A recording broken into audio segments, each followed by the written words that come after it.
निवेशक भी हमारे साथ जुड़ गए हैं।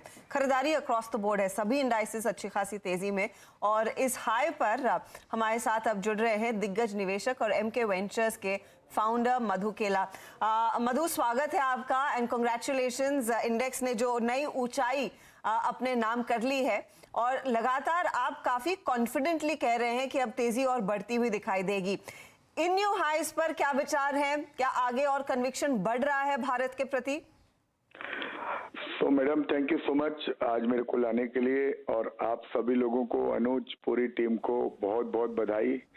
मैं बोलना चाहूंगा कि इतने सारे रिटेल इन्वेस्टर्स जो इंडिया में आए हैं पिछले 2 साल में, उसमें सबसे अहम भूमिका आप लोगों की रही है, मीडिया की रही है। ये अवेयरनेस एक क्रिएट करने के लिए और ये एक मैसेज देने के लिए कि ये इंडिया का टाइम है, ये आप सब लोगों ने इसमें बहुत ही अहम भूमिका अदा की है। तो बहुत बहुत बधाई आप सब लोगों को। दूसरा, इस बार की जो तेजी है ना, ये तेजी बड़ी और भी अच्छी लगती है क्योंकि इस बार अपने भारतीय मुल्क के लोगों ने निवेश किया है और अपने रिटेल इन्वेस्टर्स ने इसमें पैसा कमाया है, राइट। जबकि फॉरेनर बेच के गए करीब $40 बिलियन, पर रिटेल पब्लिक ने पार्टिसिपेट करके through mutual fund, through otherwise पैसा बनाया है।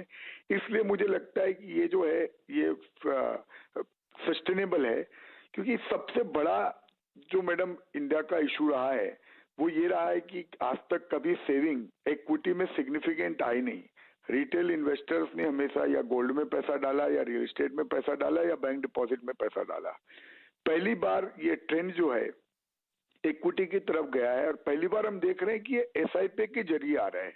तो एसआईपी में जो आदमी पैसा डालता है ना, खराब बाजार में भी डालता है, अच्छे में भी डालता है, वो एक सस्टेनेबल सा इन्वेस्टर रहता है। और म्यूचुअल फंड के थ्रू जो पैसा आता है उसमें भले रिटर्न कम आवे, पर वो सस्टेनेबल रिटर्न आते हैं। मुझे तो बड़ा अच्छा लगता है अभी भी।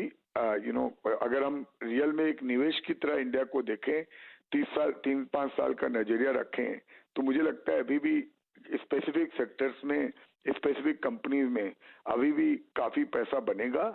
हाउएवर मार्केट का नेचर ऐसा है कि वो जब भी वो करेक्शन आएगा तो कोई अननोन रीजन की वजह से आएगा जिसका अपन डिस्कशन नहीं कर रहे हैं। जो डिस्कशन कर रहे हैं उसकी वजह से करेक्शन आना हमेशा कठिन होता है। तो जो कोई अननोन रीजन के कारण ही जब भी आएगा करेक्शन, तब आएगा। तो पर वो इम्पोर्टेंट ये है कि हम वो करेक्शन को कैसे व्यू करते हैं। मेरे पर्सपेक्टिव से ये है कि अगर जब भी वो करेक्शन आएगा वो एक लेने की अपॉर्चुनिटी होगा। तो जो लोग रह गए हैं, जो फेंस में बैठे हुए हैं और करेक्शन का इंतजार कर रहे हैं, वो लोग, काफी सारे लोग अंदर आएंगे। ना कि मुझे लगता है कि जो अंदर आए हुए इन्वेस्टर हैं वो घबराहट में बेचेंगे। तो मेरा पर्सपेक्टिव काफी बुलिश रहा है, और मैं भी ये बोल सकता हूँ कि हम लोग जो भी ईश्वर की दया से थोड़ी बहुत सक्सेस मिली, वो इसीलिए मिली है क्योंकि एक इंडिया के ऊपर भरोसा है, एक इंडियन मार्केट के ऊपर भरोसा है। और हम सबने जब भी कभी ये बाजार घटा है, हमने लेने का सोचा है और कभी घबराए नहीं। बेसिकली बिल्कुल घबराए नहीं। और एक्चुअली मधु भाई, गुड आफ्टरनून। आज Anuj, good afternoon, congratulations you and the entire team. हाँ, और आज थोड़ी सी मैं एक हल्की सी एक इमोशनल वो भी मुझे आ रहा था, एक थोड़ी वो राकेश भैया की भी याद आ रही थी, क्योंकि उनका एक बहुत पॉजिटिव व्यू रहा था मार्केट पे। उन्होंने कहा था कि ऐसी तेजी होगी बाजार में, आप याद रखेंगे। अच्छा मधु भाई, एक ना मुझे बहुत ये एक्चुअली ये बाजार राकेश भैया को सलामी दे रहा है अनुज भाई। बिल्कुल, ये उनका वैलिडेशन है, उनके कन्विक्शन का वैलिडेशन है। हम तो सब वो तो कब से बिलीव करते थे, हम तो धीरे धीरे उनसे सीख के बिलीव करना चालू किया। But this is a real phenomenal salute to him. बिल्कुल, एब्सोल्युटली, आपने बिल्कुल सही बात बोली। और वो कहते भी थे कि मैं शायद ना देख पाऊँ वो जो लेवल्स में जिक्र कर रहा हूँ, लेकिन तुम्हारी जनरेशन और तुम्हारी आने वाली जनरेशन देखेंगी। तो मुझे वो खैर अच्छे से याद है। अच्छा मधु भाई, एक बहुत लोग मुझसे पूछ रहे हैं कि आपने एक मधु भाई का इंटरव्यू किया था, उसमें उन्होंने 6 महीने पहले बोला था कि पीएसयू बैंकों में ज़बरदस्त वैल्यू है, क्योंकि इतना बड़ा एनपीए क्लीनअप, मैंने ही वो इंटरव्यू किया था आपका, इतना बड़ा एनपीए क्लीनअप इंडिया में हुआ है कि अब आप देखेंगे क्या ज़बरदस्त तेज़ी हुई है उसके बाद। अब फिर वही ना, लोग पूछते हैं कि अब आगे क्या।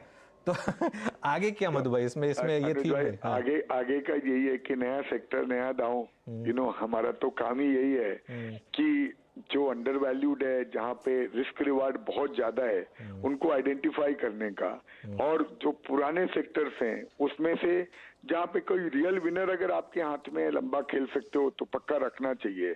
पर हमारा तो काम यही है ना अनुज, और मुझे लगता है हिंदुस्तान में वो एक अपॉर्चुनिटी है ना अनुज, वो आती ही रहेगी।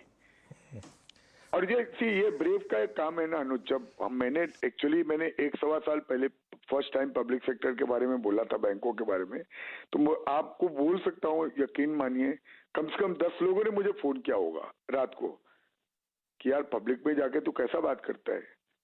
मैं तो बोलता हूँ मुझे दिल में आता है वैसा ही बात करता हूँ मैं, मुझे तेजी लगता है वही बात करता हूँ, और क्या है।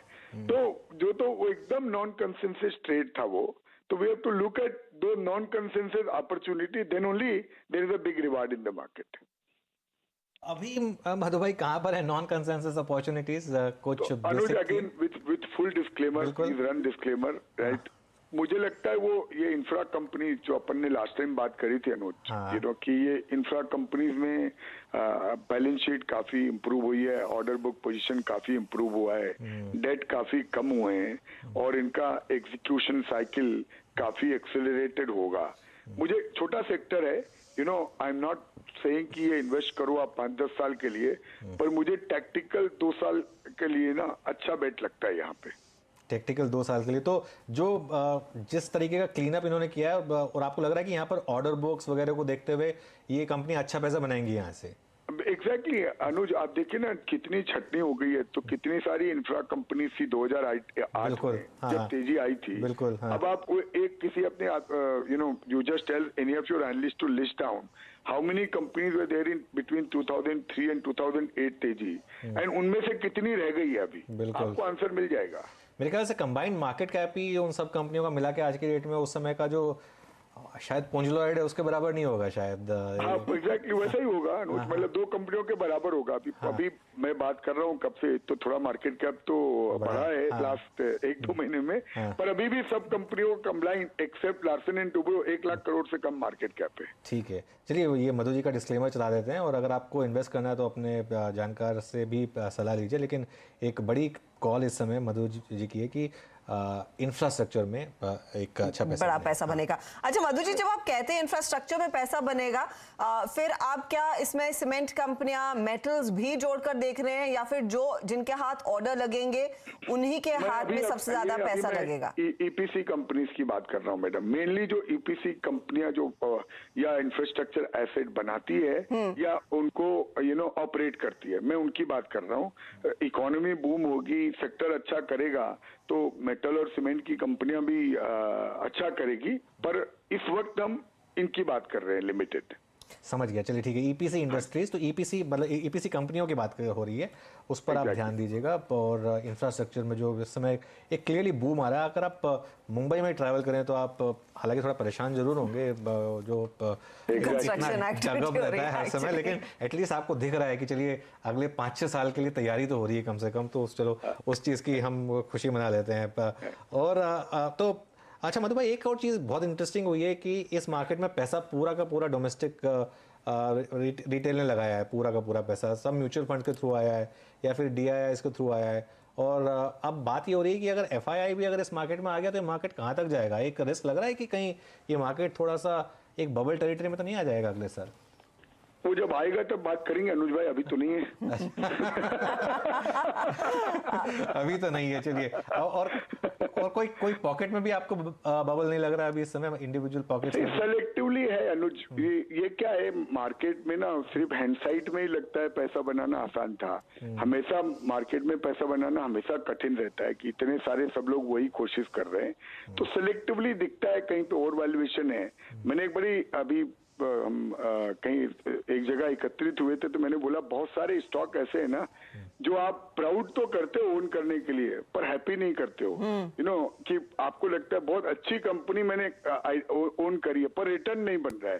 तो अगर आप देखिएगा ना लास्ट 12-18 महीने में बहुत सारी जो क्वालिटी कंपनीज है ना, जिनमें आपको प्राउड बहुत है कि मैंने बहुत अच्छी कंपनी खरीदी है, पर पैसा नहीं बना है, राइट। तो वो जो सेक्टर है ना, जहां आपको प्राउड बहुत हो रहा है, जहां वैल्यूएशन बहुत ज्यादा है पर ग्रोथ नहीं है कंपेयर टू वैल्यूएशन, वहां पे मुझे लगता है सतर्क रहना चाहिए। क्योंकि बुल मार्केट में क्या है ना अनुज भाई, ये जरूरी नहीं है कि आप पैसा खोएं तो ही खराबी है। बुल मार्केट में कहीं अगर पैसा बहुत ज्यादा बन गया और आप कोई दूसरे पॉकेट में बैठे हुए हो तो वो बड़ा क्राइम है। बिकॉज मैं तो बोलो इक्विटी में मैंने पार्टिसिपेट भी कर दिया और मुझे इक्विटी का रिटर्न भी नहीं मिला, तो मैंने रिस्क तो पूरी ले ली पर रिटर्न भी नहीं मिला। अच्छा मधु जी, इस समय एक चीज जो बड़ा डर है वो ग्लोबल मार्केट्स में क्या होगा, और उस ग्लोबल मार्केट्स को ही दरकिनार करके आज हमने अच्छी तेजी देखी है, जहां पर चाइना और जापान मार्केट्स में अच्छी खासी गिरावट देखने को मिली थी। वैसा ही नास्डैक में अच्छा खासा करेक्शन हमने देखा था, अमेरिका में आया, फिर आईटी स्टॉक्स की धुलाई हुई। लेकिन पिछले 2-3 ट्रेडिंग सेशन से हमने देखा है कि टेक्नोलॉजी में फिर से पैसा आ रहा है। क्या इस क्षेत्र को लेकर आपको कुछ कंफर्ट है? वैल्यूएशन करेक्शन के बाद क्या यहाँ पर मौके आपने ढूंढे हैं? अब मुझे लगता है टेक्नोलॉजी में सेलेक्ट अपॉर्चुनिटी है। मैं टू द एक्सटेंड ये भी बोलना चाहूँ कि ये न्यू एज जो टेक्नोलॉजी कंपनियां लिस्ट हुई है, जो ऊपर के भाव से 75-80% करेक्ट हो चुकी है, वहां पे भी हो सकता है कहीं पे सेलेक्ट अपॉर्चुनिटी देखने को मिले, क्योंकि काफी स्टीप करेक्शन हुआ है और ये स्टेबल कंपनीज है, काफी कैश है इनके पास और एक अच्छा खासा इन्होंने बिजनेस मॉडल और एंट्री बैरियर बनाया है। मैं बहुत वोकल रहा हूँ पास्ट में ये बोलने के लिए कि यहाँ पे वैल्यू नहीं है और मैं कंप्लीटली अवॉइड करूंगा, पर अभी ये पूरा जो सेक्टर है, मैं सेक्टर के बारे में तो नहीं बोल सकता हूँ, पर इसमें डेफिनेटली कहीं ना कहीं कुछ चुनिंदा अपॉर्चुनिटी अपने को मिलेगी। बिल्कुल, और कुछ स्टॉक्स जैसे पीबी फिनटेक तो नीचे से काफी रिवर्स भी हुए हैं। एग्जैक्टली वही बोल रहा हूँ ना अनुज, इसमें अभी स्पेसिफिक नाम की बात ना करते हुए अगर हम पूरे बास्केट को देखेंगे ना तो कहीं ना कहीं पक्का आपको अपॉर्चुनिटी देखने को मिलेगी इसमें। चलिए मधु भाई, शुक्रिया आपका, और एक दिन बैठ के आपके साथ सेलिब्रेट करेंगे। हाँ, thank you, all the best for your all contribution, God bless. Thank you so much. Thank you Madhu भाई, थैंक यू। तो